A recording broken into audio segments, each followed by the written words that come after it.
This is my Windows 11 machine.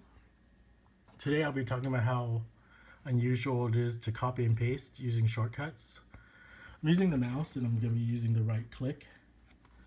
So here's this file over here. I'm going to right mouse click. And so there's no more text for a copy. It's good if you don't read. It's bad if you do read.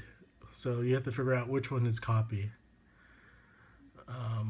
And so here's copy. If you highlight over it, the tooltip will eventually load, which is copy or Control C. I'm gonna have to left mouse click to select it. Now here's the fun part. Let's say I want to paste it to the desktop. So right click onto here. And here's all the options. And there's no paste. So again, when we're doing copy, the icons were on the top.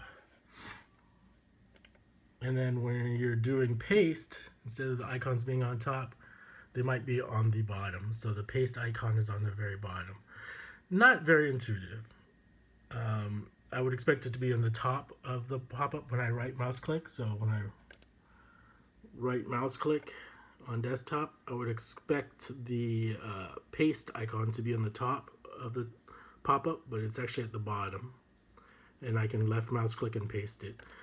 Now, had I chose to use it, do it within the Windows Explorer, if I right click on here, you can see it shows up on the top. So, unusual behavior. I'm not sure why they did that, but again, it's still confusing because you're looking for paste over here. Where's paste? But it's actually the icon at the top or bottom.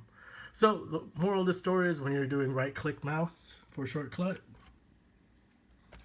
it's either going to be on the top of the pop-up or the bottom of the pop-up. And just hover your mouse over.